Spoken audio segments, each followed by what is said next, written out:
Hello,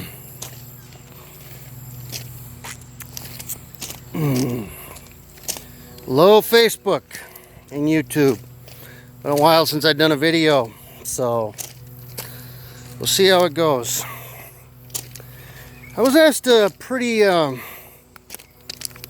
valid question the other day. Actually, it was yesterday on my Facebook news feed, addressing the issue of deadbeat fathers.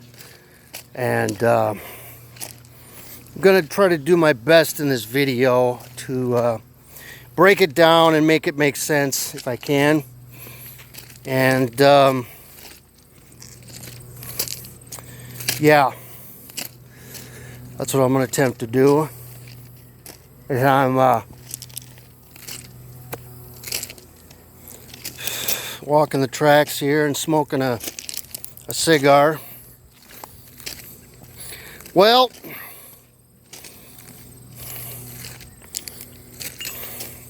this is how I view a deadbeat father. And in our day and age,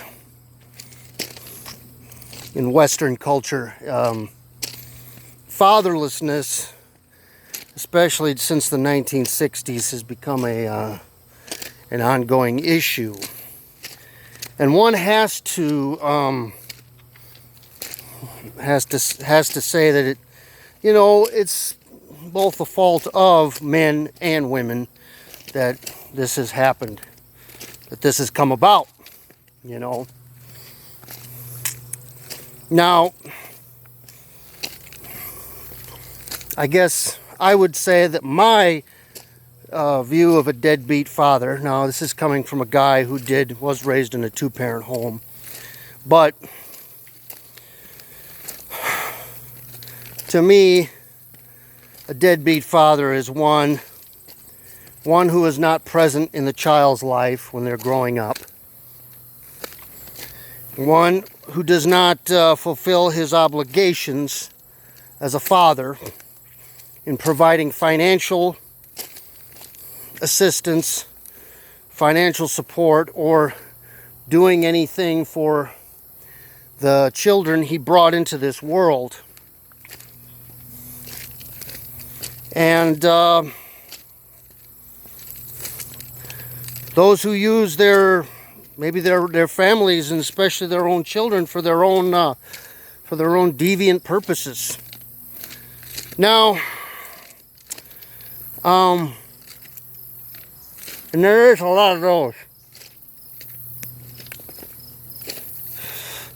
And in this video, I'm going to go in pretty hard on them, actually, because I think that is what I need to do.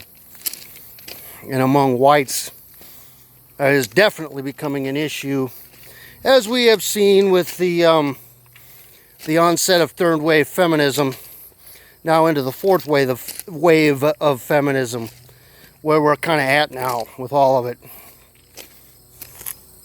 And this does piss me off.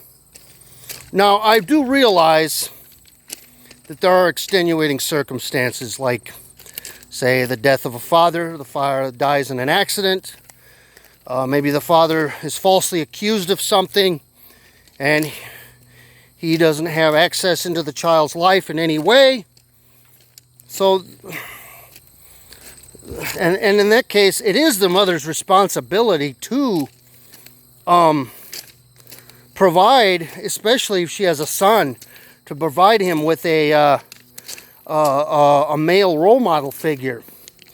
Per se, an uncle would serve as a good substitute, if she has one. And as we say, but in lieu of that, I do know a number of fathers, myself personally, who have refused to be, maybe because they didn't like the mother, maybe because they made a mistake, or whatever reason, they have chosen to not play an active role in their child's life. And we should give men like that no excuses, no sympathy. We should not have any qualms about throwing them under the bus and saying they're pieces of shit. They don't deserve, you know, they're just deadbeats. They're deadbeats. That's what they are.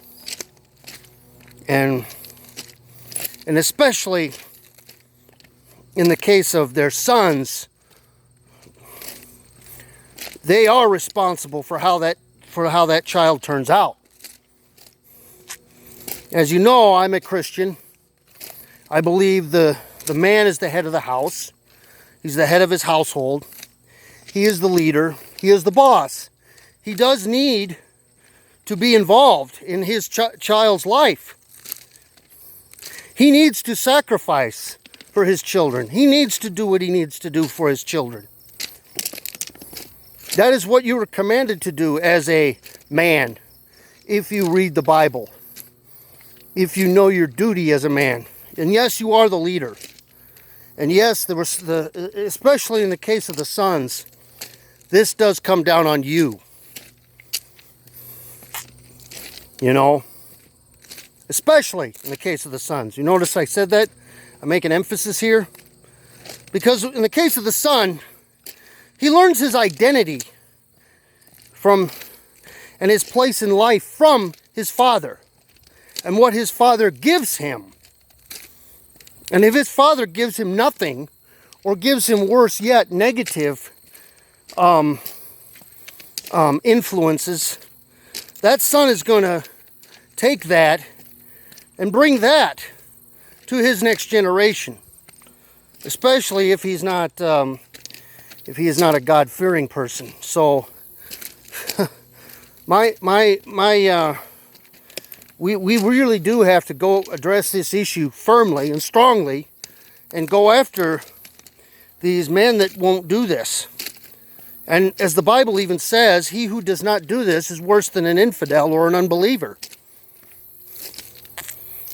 And in the case of many of the men now that I see out there, many of the younger men, who are now, if they grow up to be, per se, sexually confused, sexually deviant, sexually, they're predators of some kind, you know, that just has to come back. That comes back on the father, unfortunately. And, you know, in a case like that, we do have to say that it was the dad in that case that screwed up big time. He screwed up. And it's on him how that son turned out. So that's all I have to say about that. And I